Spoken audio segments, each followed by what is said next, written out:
Seriously, who's blowing up my phone? Oh, yeah. Powerball. Big news. Powerball now draws 3 days a week, Mondays, Wednesdays, and Saturdays. Play now. Please play responsibly. Must be 18 years or older to purchase player claim. Spring it on with 40 to 70% off almost everything at Gap Factory and gapfactory.com. Matching styles for the family are on sale too. Shop it all through April 12th. 3, 2, 1. This is the Chargers Unleashed podcast. Here are your hosts, Dan Wolkenstein and Jake Hefner.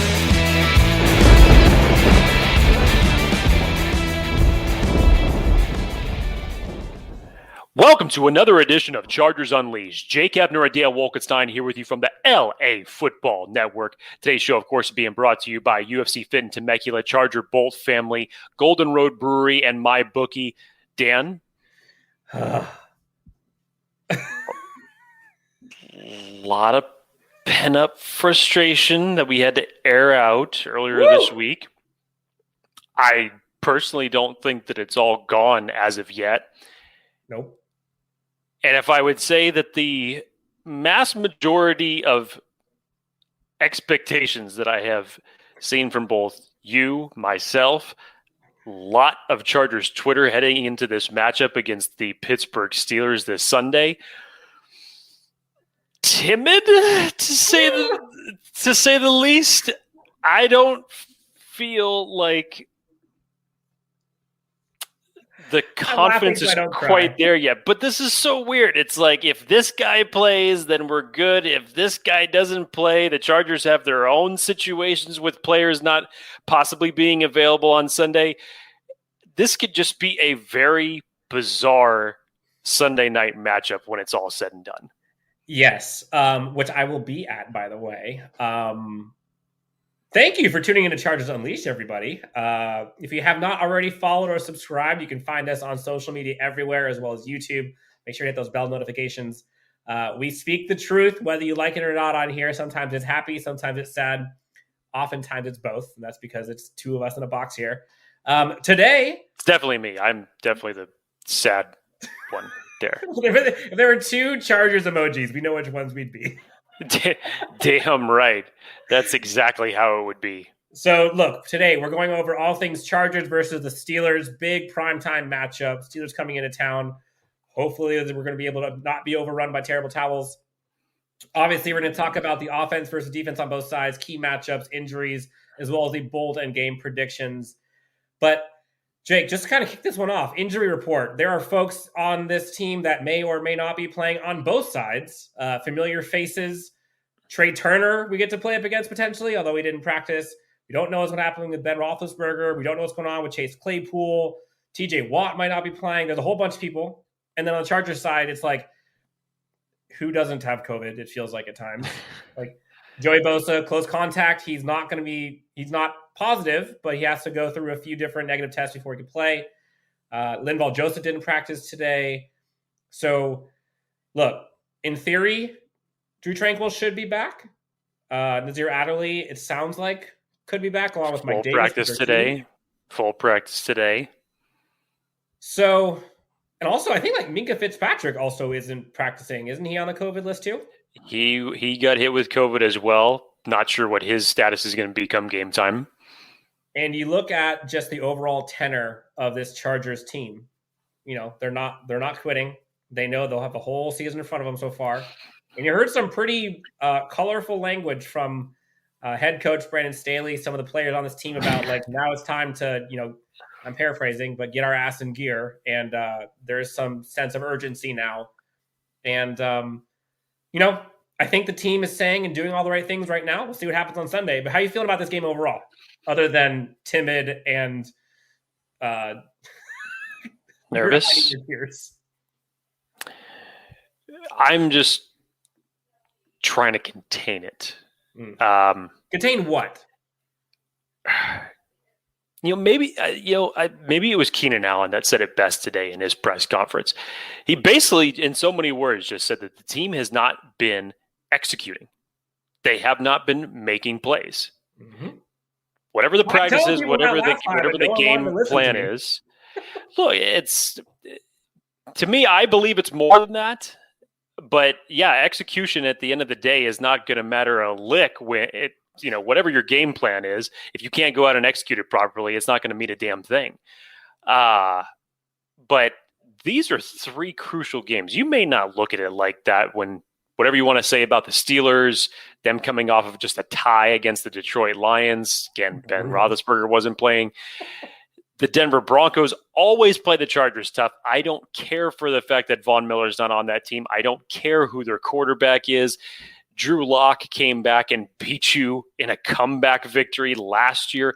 And in the Cincinnati Bengals, all you have to say in that regard is Joe Burrow and Jamar Chase. These are 3 crucial games that you need in the AFC conference. And your first one that you're going up against is against a team that has historically gotten the better of you during the times that you guys have matched up. Or that both teams have matched up. Playing. Dan, didn't the Chargers lose when the Pittsburgh Steelers had Delvin Duck Hodges? We've lost to Duck Hodges. We've lost to Mason Rudolph, I feel like. We've lost to Michael Vick. We've lost to Roethlisberger. I mean, good Lord. Doesn't really matter. It's just if they wear black and gold, apparently they're beating us.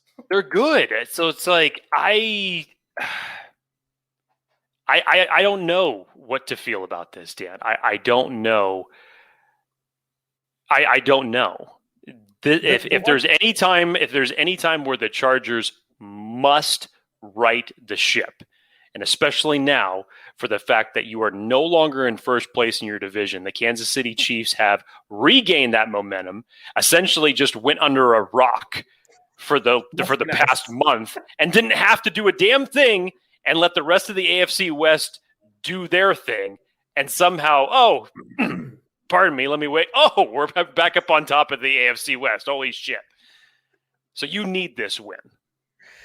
There's a few things that was interesting. Like normally when you think of like a Steelers game and going up against this team, you think physical. You think they're going to be wrecking everything. You think it's going to be a defensive battle. You think there's probably going to be some havoc, turnovers. It's going to be hard getting yards and touchdowns against this team. And their offense usually is pretty darn good. This year, it's a little different, though. Like, their defense is good, but it's not like typical Pittsburgh Steelers good. Like, I think they rank like 28th in turnover percentages. I think they rank like in the bottom half in rushing yards allowed. Their defense isn't that great. They're not causing interceptions. I think they're like dead last, or maybe I think they're second to last in interceptions in the entire NFL. And so, like, there isn't as much explosiveness from this Steelers defense. And you look at the offense. The offense, honestly, is not very good. Like, every one of their statistics, granted, they're not having their starting quarterback now, but Ben Roethlisberger is not having that good of a season. I think points for, they're like ranked 26th in the league. It's on paper, they're above average, I would say. And again, like, they started off not great, and they rattled off some victories here. Horrible tie against the Lions, by the way. But really, like, it starts and stops with this team with that rookie running back who, look, the guy's a beast. Najee Harris, people can say all they want about questioning if that was the right pickup for them, given what they needed. He's making a lot of people look smart or silly, depending on who you're talking to. I'll say this about Najee Harris. If the Pittsburgh Steelers will implement the plan that I felt that initially the Minnesota Vikings were going to implement with Dalvin Cook, especially if Linval Joseph doesn't go, especially if Joey Bosa is not able to go on Sunday. After a very good performance by your run defense last week, I wouldn't expect that this time around, I'm sorry to say. Even with Drew Tranquill. Even with Drew Tranquill. The Chargers are just, it's catching up to them, whether it's COVID, whether it's injuries, whether it's just ill-timed things that are bringing players out. They are starting to feel the effects of it. Dan, we spoke about it on Monday. the depth of this team in not just one. I've said it numerous times about the defensive line. I've said that till my throat hurts. I knew that was there, but you've definitely saw it in the secondary last week. It looks like you're going to get reinforcements back. Thank God for that. But yes, even with Drew Tranquill back, if Linval Joseph and Joey Bosa are not able to go on Sunday, do 5 Hail Marys in the mirror on Saturday night. Pray, do something. I don't know what it is, but it could be a long day on Sunday night. Yeah, look, we got to stop him. And can we take a second and appreciate how good Linval Joseph has looked so far this season? Like, people talk about, he's over the hump and where he's not going to be able to be that dependable, and we can't expect, like, every week you watch the film and he is just plowing guys back into the pocket. Now, unfortunately, I only had one of him, but still, like, he's a big piece. And if he does not go, that is a huge, huge disadvantage. And again, we talk about matchups. Huge moment, bad timing to not have your interior defensive line like that. And I think we also heard Christian Covington. Wasn't he also on the close contact list as well? We didn't even mention Jerry Tillery, who did end up testing positive. So Jerry Tillery, Joey Bosa, Covington, Linval Joseph going up against Najee Harris and the Pittsburgh Steelers. We're talking about 3 of your interior defensive linemen possibly not making this game, and going with Brennan Fehoko. Probably will have to elevate Forrest Merrill from the practice squad, which is just fine with me, because I would love to see more of Forrest Merrill. And then what's your term for him? What's he called? Well, he was Bowling Ball 66, and then I can't remember what number it is that he's wearing now, because it's been a minute. But now I've elevated him once he went from the practice squad to the starting roster. Then he became Wrecking Ball. I think it's like got a 90 number now. But yes, or Wrecking Ball. Wrecking Ball, yes. And then you signed Karan Reed. Hello, 2016. It's nice to see you. Karan Reed is back with the Chargers on Listen to the names we're talking about right now.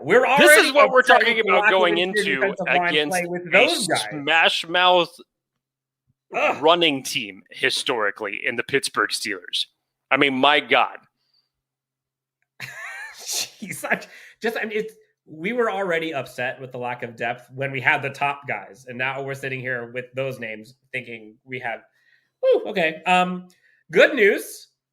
They have either Ben Roethlisberger or Mason Rudolph, who both they don't put the fear of God into anybody, in my opinion. But again, same old thing. The Chargers, I'm not worried about the Steelers, like, out playing us on offense.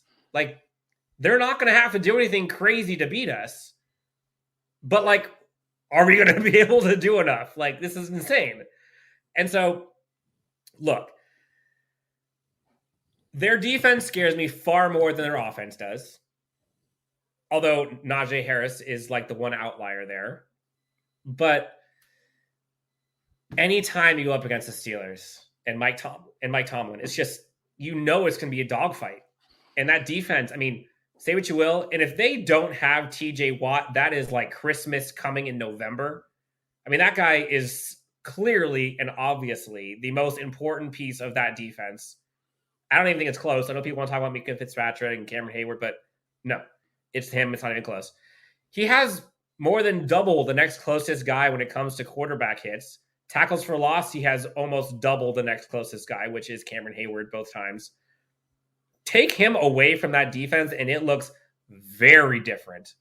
No longer have Melvin Ingram.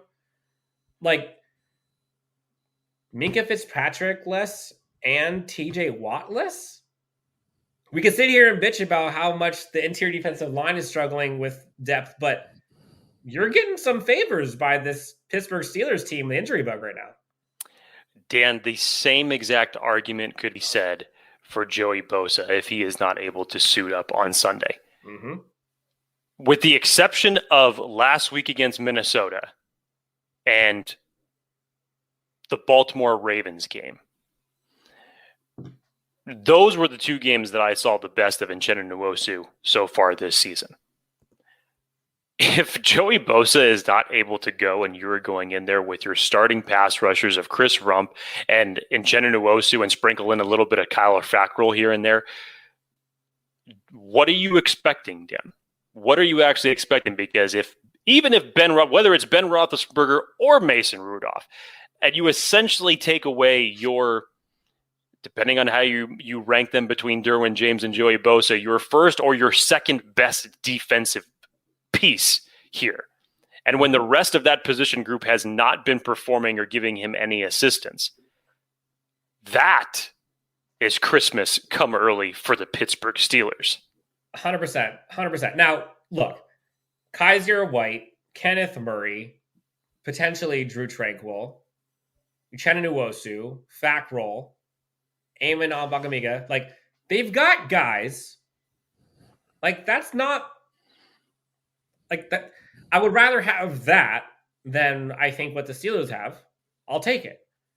Obviously, you want to have Joey Bosa. I mean, that's a given.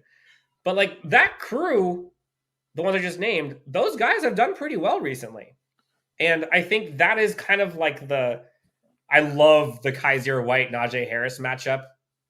It's kind of more of a Kaiser White / Kenneth Murray, Najee Harris. I love the two of them keying in on him. I think that's going to be what wins this game or loses. I like that matchup if Kaiser White is meeting Najee Harris at the line of scrimmage. I don't like that matchup if Najee Harris is meeting Kaiser White 10 yards down the field.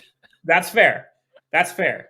So, look, we talked a little bit about like the players on both sides. We talked about, they got Najee Harris, got Chase Claypool, like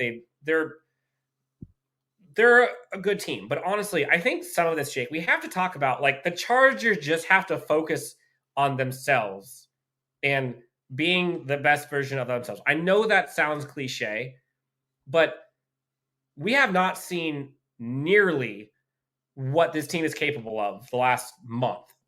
And you've heard players talk about it, you heard coaches talk about it, you heard fans talk about it.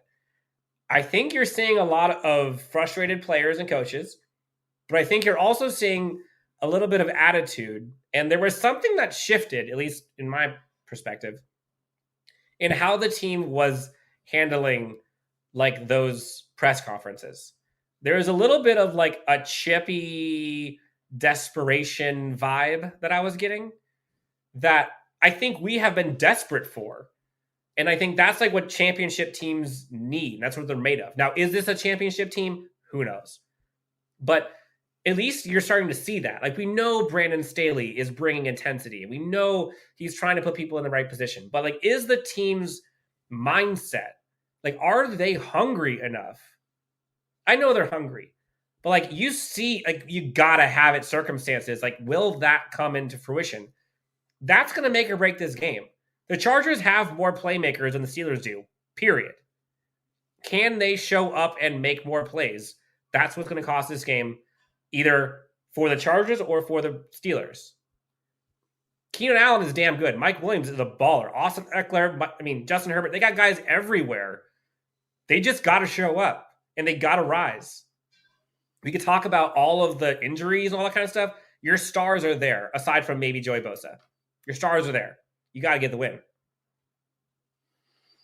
So, Dan, because we talked about it a lot, and obviously Brandon Staley and more specifically Joe Lombardi have been targets come under fire from criticism from Chargers fans as far as their play calling, how they're executing the game plan as it's going forward. Is this the game that they get right? Do you feel that this is the game that Mike Williams gets back on track? Do you think that their play calling, as Brandon Staley has said, be more aggressive? Or more importantly, as Brandon Staley has stated this week, do you think that they'll be able to put themselves in a position to where they can stop the Steelers from taking away the deep shot against the Chargers? Because that's what Brandon Staley said, that they have had downfield plays drawn up, and whether it's been from protections or defensive schemes, that it's kind of been taken away from it. It hasn't, as he says, it hasn't been them not wanting to call the plays. Yep. So on offense? Yes, I'm talking specifically on offense here. So is this the game? Do you see, we would always like to see and say this every single week, but this is like backs against the wall. Yep. Gotta have it. Do you see this as the game where you can get right? Look, it is hard to bet on the Chargers being able to do that against a Pittsburgh Steelers team. And I know I am usually like the optimist. And look, the last couple of weeks have been hard. Hey, now. I like how you always said that. Usually. It's foregone, sir. Deontay Johnson on offense, Chase Claypool on offense, Najee Harris, Pat Freiermuth. Like, they got some guys, but our offense is so much better than that. Like, it's not even close. And the Chargers know this. The Steelers know this. I think, look, if it's me, I'm honestly kind of bullish about this game. And I know it's the Steelers. I know it's prime time. I think this is a get-right game. I do. I would be shocked if the Chargers lay an egg like they did the last few weeks. Like, this is not going to be one of those Ravens game, I promise you. And in terms of, like, the play calling specifically, that part I don't know, because it's hard. Like, the Steelers' defense is ridiculous, and their scheme and pressure doesn't really allow some of those deep shots that people are hoping for, because you need to have like containment. You need to be able to actually protect the quarterback. And that's not easy to do when you have blitzers all the time. Now, can they get cute and can they get aggressive other ways? 100%. We talked about this last week, how we're missing that creativity, it seems, not necessarily with the deep shots, but creativity to where it gives you easy plays, easy opportunities to gain yardage. Low risk, high reward stuff, pitches, screens, end arounds, RPOs, things that are not easily diagnosable. That, I think, is how this team gets right. I'm looking at Andre Roberts. I think we're going to see something from him this week. Austin Eckler, I think we're going to see things from him that we probably haven't seen before. And watch out for Mike Williams. You remember that? Sorry, I was trapping. Like, I think we're going to see something from Mike Williams to kind of get people off his back, because, look, we have arguably one of the top wide receiver duos, tandems, and they are without their best safety. In theory, they might be without their best safety and their best edge rusher. That's a recipe for success. And I'm not going to count out Justin Herbert based on everything he's given us. Like, the kid's too good. He's just too good, Jake. I wouldn't even say that I'm going to count out Justin Herbert either. I think what worries me most, and this is regardless of who the Steelers quarterback is, this is regardless of what pieces they are missing on their defense, and this has been a constant if you look at the last 4 weeks. It's coaching. With the exception of the Eagles game, the more tenured head coaches, big name head coaches, have gotten the better of Brandon Staley. Defensive-minded systems, Baltimore Ravens, obviously the New England Patriots, and now you're going up against Mike Tomlin, who has not had a losing season in his entire coaching tenure. It's insane. And has traditionally gotten the better of you. So I don't really care who it is. Again, I mentioned at the top of this broadcast, the Steelers beat the Chargers with Duck Hodges. They can find a way to win this game.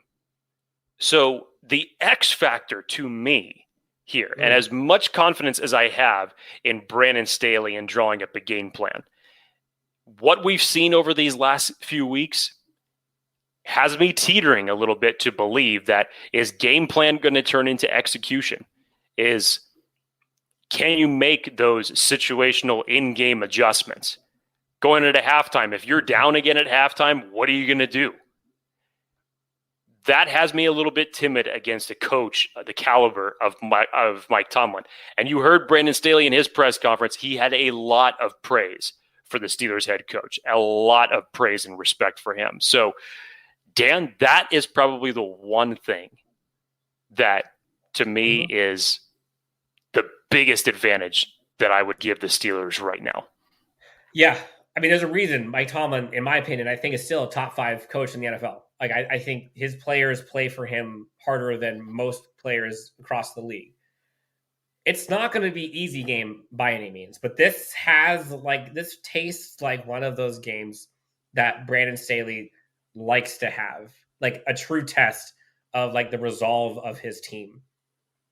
Is the team as physical as the Pittsburgh Steelers to date? I don't know.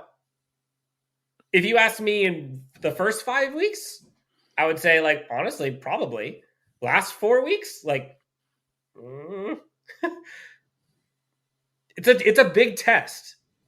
And look, it's going to be a primetime game under the lights at night at SoFi. I know this is going to be a big turnout for both fans. The team knows, especially the Chargers, they know how big this game is. Going 6-4 is very different than 5-5, especially given who you're now behind by half a game. You gotta have it. And you can't let trends become bigger trends. So, bold and game predictions, Jake. Oh, God. I know. Look, I'll go first because I know you need a minute here because I know this is really hard for you. Bold prediction.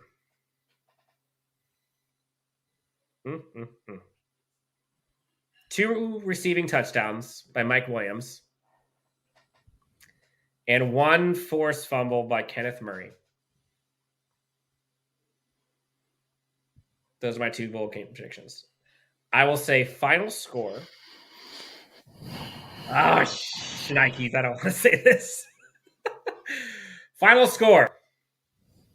I'm going to go with 24-17 Chargers. Escape with the victory, 6-4. Still in the playoffs, by the way. Chargers are still in the playoffs right now, Jake. So, and everybody's all doom gloom, but like, let's chill. 24-17, Chargers pull it out. Is Joey Bosa playing in that scenario of yours? Yes. I figured. If he wasn't, I would. Before you answer, what's your percentage chance that Joey Bosa plays? How are you feeling? I mean, each day that passes and that it's a negative test, you have to feel better about it. So we're 2 days now with, negative tests for COVID. So what seemed like it was at 0% a couple days ago, now we have to look at it and say, okay, I think we're about at 50%. You're like, we're at 66. Yeah. Oh my Lord. Well, you took the one I would have thought the easy grab with Mike Williams getting back on track for the bold prediction. You know what?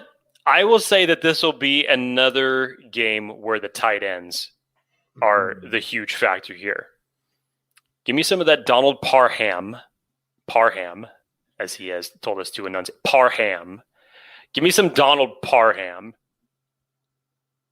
60 yards and a touchdown for him. 60? Let's go. I'll say 60 yards and a touchdown for him. Give me Jared Cook. Not as many yards, but he'll also put one in the end zone. So tight ends come back to play in this game. Final score prediction. Where's my violin? If you told me that Ben Roethlisberger was playing this game, if you told me that for sure Joey Bosa was playing in this game, is Linval Joseph playing? I don't know.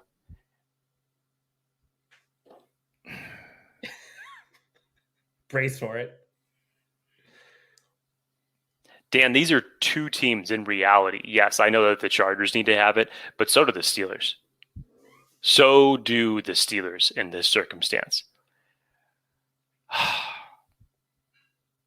Gotta have it. It's a gotta have it game. And normally after seeing a Steelers team play the way that they did against Detroit, regardless of if it was Mason Rudolph, Ben Roethlisberger, whatever, I would probably have no doubt in my mind that the Chargers would be able to get this win. But this is still the Chargers we're talking about here. Dan, I could serve you bacon and eggs for the next week, and all of a sudden you'll turn into a vegetarian. For whatever reason, I don't know. I'm like, that's not happening. Exactly. But this is the Chargers, and that's something that could happen. It's just weird. I don't know. So, sorry, Dan, but I got to do this time. Oh, here we go. I hope I'm wrong. I hope I'm wrong, because the Chargers need this win desperately. They need to stay in the playoff hunt. They need to give some validity back to the Chargers fan base. Mm-hmm. But the Pittsburgh Steelers will take this one 20-17. No. Jake, what have we done? I don't like this. No, Jake, no. Positive optimism is overriding that. We are not letting this happen. You and me are going to make sure that I hope I'm wrong. If you told me that there was more of a definitive knowing of who would be playing in this game for both us and the Steelers, I'd probably be able to give you a different prediction, a better outcome. But with all the X factors here, and the biggest X factor that I just mentioned a couple minutes ago, I can't do it. Well, the good news is, for folks who have not seen it on social media, we are doing a pretty sweet event. We're actually collaborating with the director and doing a live show at Golden Road Brewery up in LA. Details are on I believe it's on Facebook as well as on Twitter. The director will be there. Huge shout out to him. I think him and his family are going to be coming down for his first Chargers game ever in person. You know what? If there is any reason for Joey Bosa to play, do it for him. Do it for him, damn it. Yes. Do it for him. He's making the trip. Give him something. This is not, Kawhi Leonard on minutes management and choosing not to go. Come on, damn it. I want Charlie's Angels full throttle. So yeah, come out to Golden Road. Come hang out. We're doing a live show. If you're going to the game, you can go out afterwards. We're going to be driving out there. Doing some tailgate action, seeing Thunder Alley. We will be there at the game. We hope to see you guys there. Bring the energy. This team needs us. We need them. Look, the season has a long way to go. But we gotta all try to pull this one together. Keep optimism at the highest point. We need this victory, Jake. We need this so bad. Seriously. I'm so nervous. I'm so nervous. Look at it this way. By the time that the game is on, a lot of football fans in general should already be inebriated.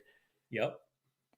Going to be at the brewery, so you'll already have taken care of that factor.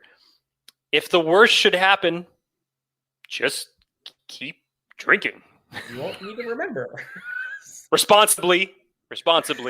Yes, don't drink and drive. Do not drink and drive. Be smart about it. Guys, thank you so much for tuning into Chargers Unleashed. We got a big matchup against the Steelers coming up Sunday night prime time.